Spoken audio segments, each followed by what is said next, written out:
Hello and welcome. I didn't realize while filming how long the video was going to be, so I split it into two.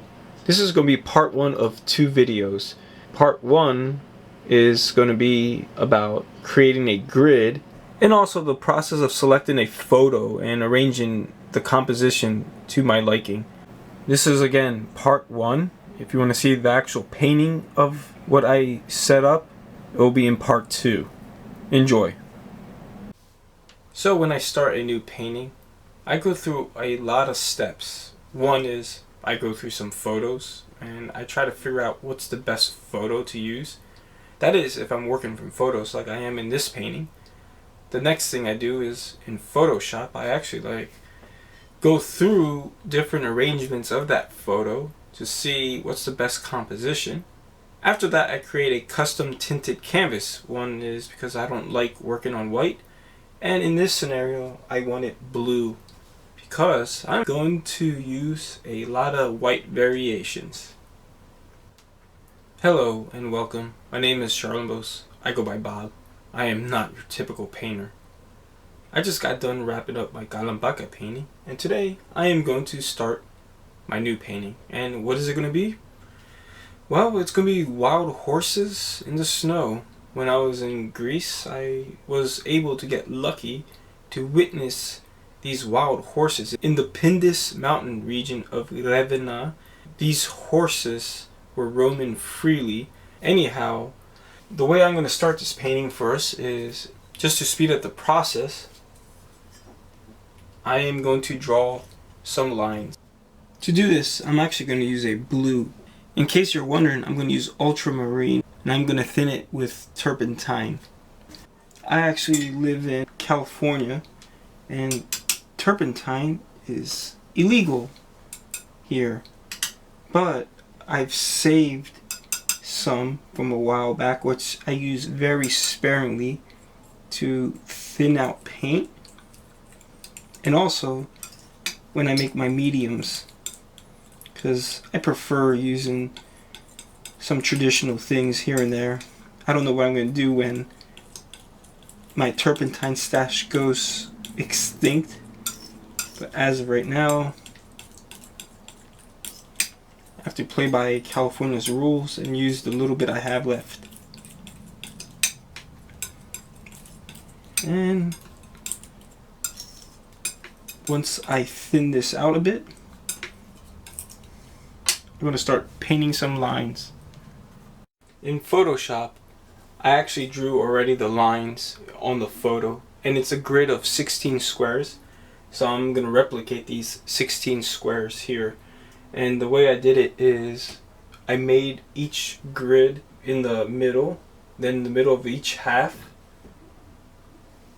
exactly how I have them in my fingers. And I'm going to plot those lines first. Since the canvas is 30 by 24, I'm going to draw the first plot line here at 15 and the other one here at 7.5. And I'm going to do this here, or I'm going to count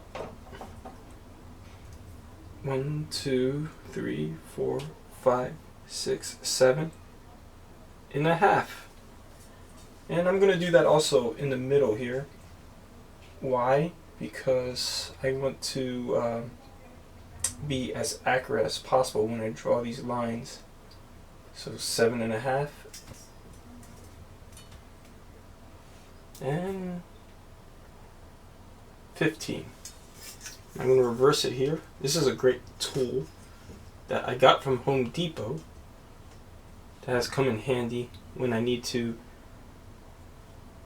draw large straight lines. Anyway, now that I put these dots, I am going to draw some lines. And I'm going to connect these two here. As you can see, this ends up being perfect to the size of my canvas. Not that I chose it based on that.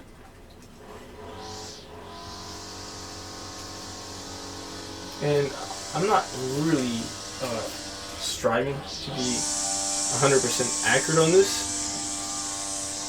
What I'm trying to do really before I get comments is just have a kind of in the ballpark estimation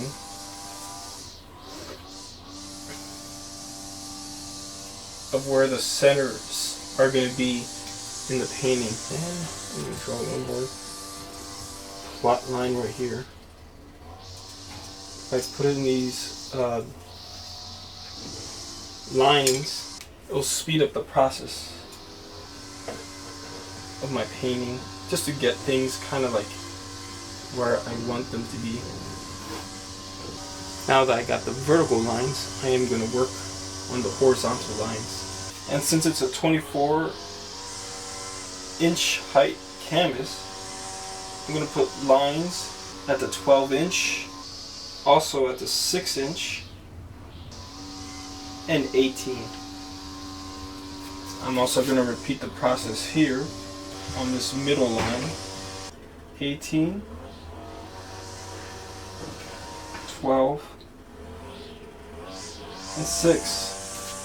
Now the other side here. 6, 12, and 18. Now time to connect the dots. A grid kind of helps adjust your aim, where to plant shapes and lines, so you can get the composition down a lot quicker.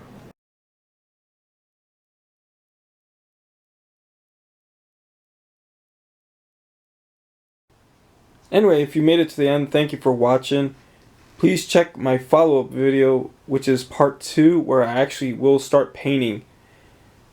Remember, once again, my name is Charlambos.